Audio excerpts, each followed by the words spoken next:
Good morning, classmate. Lain na San Domingo ang milabay sa atong kinabuhi. Manghinaot ko nga anaa mo sa maing panglabas o maayong kahimtang karong Dominguha. Ang atong kinabuhi puno og problema, mapobre man kag madato. Ilabi na karong panahona misamot ang atong problema tungod sa kagubot dito sa Middle East.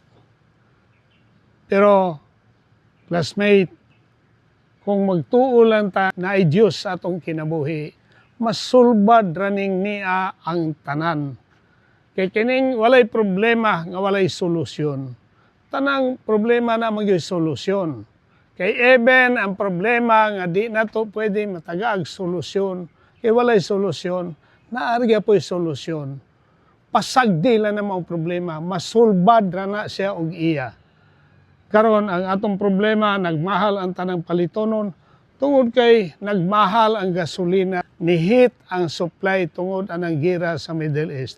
Pero classmate, ang katawhan sa tibuok kalibutan tanang nasod, mahimong dili na ta ma-hostage sa supply sa krudo o gasolina. Tanawa ragon ninyo. Kung sabay nahitabo karon. Anam-anam, nag-convert na tag-electric vehicle. To mention, China, 50% sa ilang mga sakyanan, pulos na electric. Niadto ko sa New Zealand sa akong apo, tanan nila sakyanan electric. Kunya, oil-producing country ng naana.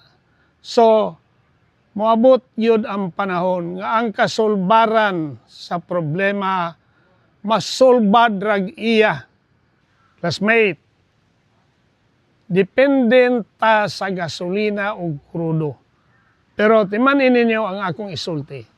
5 ka tuig gikan karon dili na ta ma-hostage sa supply sa krudo gasolina.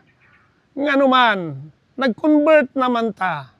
Ako, pila ka opisina na ko, diri sa Tagum, solar na'y among gigamit, wala may ginabayran na. Ang sakyanan, daghan na ng gawas nga electric vehicle, hasta ka ng mga motor, e-bike.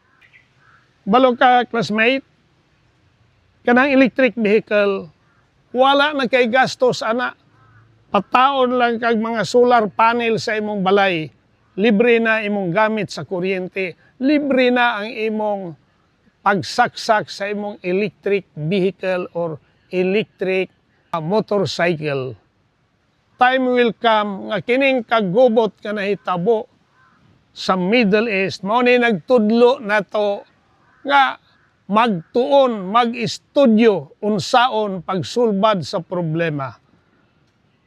Hold on lang yun ta, mga classmate. Isa ra ang akong masulti, mga classmate. Pugong lang yun ta. Dili ta pwede na magpadala sa atong emosyon. Dili ta pwede magsigig bagulbol.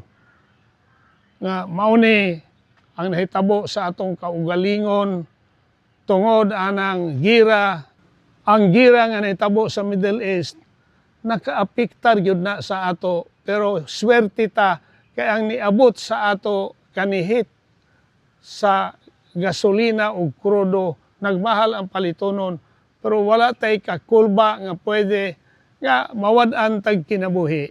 Ang problema, mga classmate, dili na permanente, mawagtang ra na.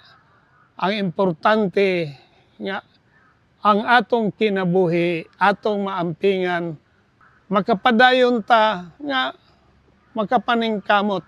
Kay normal man ta, so normal nga na ang problema. Daghan kayong salamat, mga classmate. Sa makausap pa ako magaingon. Kung ikaw na ay pangandoy, may handom sa kinabuhi, trabaho salig sa Diyos, labaw sa tanan, salig sa imong kaugalingon.